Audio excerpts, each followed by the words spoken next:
এই ভিডিঅ'টোত আমি আলোচনা কৰিম ক্লাছ 6 সায়েন্সৰ 2 নম্বৰ লেসনটোৰ প্ৰশ্ন উত্তৰখিনি ইংলিছ আৰু অসমীয়াত।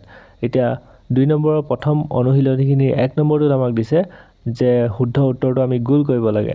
এতিয়া প্ৰথম প্ৰশ্নটোত আমাক কৈছে যে উদ্ভিদৰ তলৰ কোনটো প্ৰক্ৰিয়াত পখিলাই উদ্ভিদক সহায় কৰে।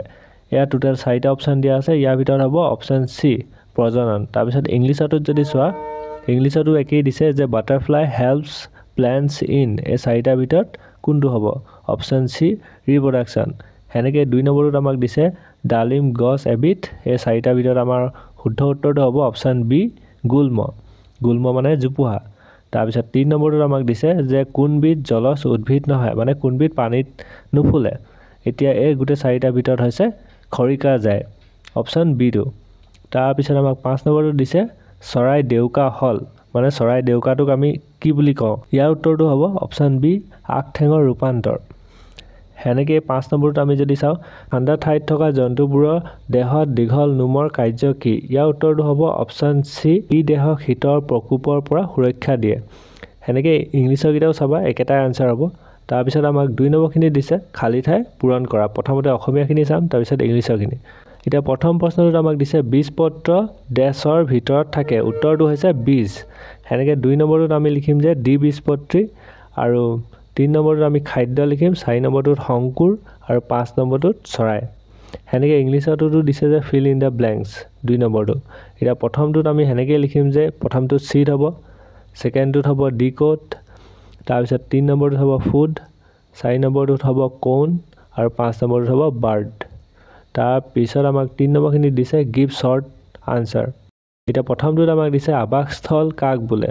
ইয়াৰ উত্তৰটোত আমি লিখিম যে জীৱ এবিধে স্বাভাৱিকভাৱে যি ঠাইত বাস কৰে সেই ঠাইকে জীৱবিধৰ আৱাসস্থলী বুলি কোৱা হয়। ইংলিছত আমাক কৈছে যে হোৱাট ইজ কল্ড হেবিটেট। এতিয়া ইয়াৰ আনসাৰটো হ'ব the place where an organism naturally live is called habitat of the organism. তাৰপিছত 2 নম্বৰটোত আমাক দিছে যে জীৱ বৈচিত্ৰ্য মানে কি বুজা।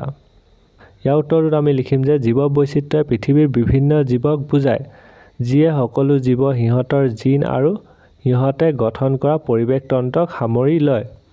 ইয়াৰ পিছত আমাৰ ইংলিছতো দিছে হোৱাট ইজ বায়'ডাইভাৰ্চিটি। ইয়াৰ আনসাৰটোত আমি লিখিম যে biodiversity refers to the variety of life on earth encompassing all living organism their genes and the ecosystem they form. ইয়াৰ ভিতৰত আমাক 3 নম্বৰটোত দিছে যে কেকটাছে মৰুভূমিত জীয়াই থাকিবলৈ কিদৰে অভিযোজন কৰে। ইয়াৰ উত্তৰটোত আমি লিখিম যে কেকটাছৰ পাতৰ ঠাইত কাঁইট থাকে, যিয়ে বাষ্পীভৱনৰ জৰিয়তে পাতৰ পৰা পানীৰ ক্ষতি হ্ৰাস কৰাত সহায় কৰে। কেকটাছৰ গা গছ সেউজীয়া, সেইবাবে খাদ্য তৈয়াৰ কৰিব পাৰে। ইয়াৰ ভিতৰত আমাক ইংলিছতো দিছে যে how cactus are adapted to live in desert. ইয়াৰ আনসাৰটো হৈছে cactus has spine in place of leaves which help in reducing losses of water from the leaves through transpiration. The stem is green so' it can produce its own food. এতিয়া তোমালোকে যদি ইমানলৈকে চালা তেনেহ'লে subscribe কৰিব নাপাহৰিবা। 4 নম্বৰটোত আমাক দিছে জীৱৰ 3টা সাধাৰণ বৈশিষ্ট্য লিখা। ইয়াৰ উত্তৰটোত আমি লিখিম যে জীৱৰ 3টা সাধাৰণ বৈশিষ্ট্য হ'ল প্ৰজনন, বৃদ্ধি আৰু উদ্দীপকৰ প্ৰতি সঁহাৰি। তাৰপিছত ইংলিছতো দিছে write the 3 common characteristic features of living organism. আনসাৰটোত আমি লিখিম যে 3 common characteristic of living beings are reproduction, growth and response to stimuli. ইয়াৰ পিছত আমাক 5 নম্বৰটোত দিছে যে সমান্তৰাল শিৰাবিন্যাস থকা 3বিধ পাতৰ উদাহৰণ দিয়া। উত্তৰটো হৈছে সমান্তৰাল শিৰাবিন্যাস থকা 3বিধ পাতৰ উদাহৰণ হ'ল ধান, ঘেঁহু আৰু বাঁহ। এইটো আমাক ইংলিছত দিছে give 3 examples of plants having leaves with parallel venation. আনসাৰটো হৈছে পেডি, হুইট এণ্ড বেম্বোছ। ইয়াৰ পিছত আমাক 6 নম্বৰটো দিছে জীৱ বৈচিত্ৰ্যৰ গুৰুত্ব লিখা।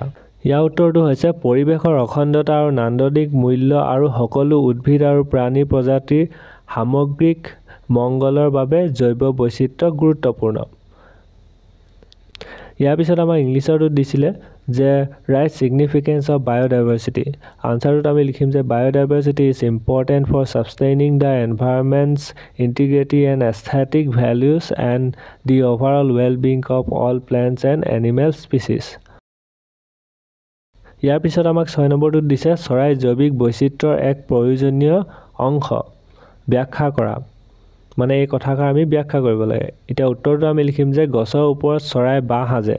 গছৰ ওপৰত থকা পোক-পৰুৱা চৰাই খায়, ফলত এই জীৱবোৰৰ সংখ্যা নিয়ন্ত্ৰিত হৈ থাকে। কিছুমান চৰাই গছৰ ফল খাই ফলৰ গুটিবোৰ মলৰ লগতে উলিয়াই আহি অন্য ঠাইত পৰে। এই বীজবোৰৰ পৰা নতুন গছ গজি উঠে। এইদৰে গছৰ সংখ্যা বৃদ্ধি পায়। এইটো হৈ গ'ল। এতিয়া আমি ইংলিছতো লিখিব লাগিব যে birds are important component of biodiversity justify. আনচাৰটোত আমি লিখিম যে birds build nest on trees.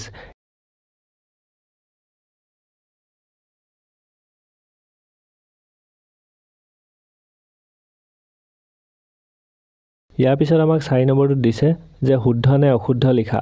এতিয়া প্ৰথমটোত দিছে সকলোবোৰ পতংগই আমাৰ বাবে অপকাৰী। এইটো হৈছে অশুদ্ধ। কিছুমান মানে পতংগ আমাৰ কাৰণে দৰকাৰ হয়, যেনেকৈ কেঁচুৱে সাৰ বনাবৰ কাৰণে দৰকাৰ হয় সেনেকৈ। তাৰপিছত 2 নম্বৰটোত আমাক দিছে চৰাই অৰণ্য বিস্তাৰণত সহায় কৰে। এইটো হৈছে শুদ্ধ, কাৰণ চৰাই গুটিবোৰ য'তে ত'তে পেলাই দিলে গছ বাঢ়ি যায়। ইয়াৰ পিছত 3 নম্বৰটোত দিছে পৰিৱেশৰ সকলো জীৱৰ মাজত কোনো ধৰণৰ পৰস্পৰ সম্পৰ্ক নাই। ইয়াৰ উত্তৰটো হ'ব অশুদ্ধ, কাৰণ প্ৰতিটো জীৱ-জন্তু এটাই আনটোৰ ওপৰত নিৰ্ভৰ কৰে, সেইটো খোৱাই হওক বা অন্য কিবা কাৰণতে হওক। 4 নম্বৰটোত দিছে জীৱ বৈচিত্ৰ্য অৱক্ষয়ে পৰিৱেশত প্ৰভাৱ পেলায়। এইটো হৈছে শুদ্ধ।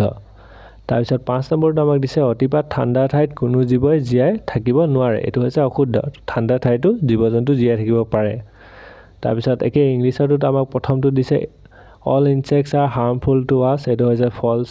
তাৰপিছত birds help in the expansion of forest. এইটো ট্ৰু হ'ব। তাৰপিছত 3 নম্বৰটো দিছে there is no' interrelationship among all organisms of the environment. এইটো হৈছে ফলছ। তাৰপিছত 4 নম্বৰটো দিছে the losses of biodiversity will affect our environment. এইটো হৈছে শুদ্ধ, ট্ৰু।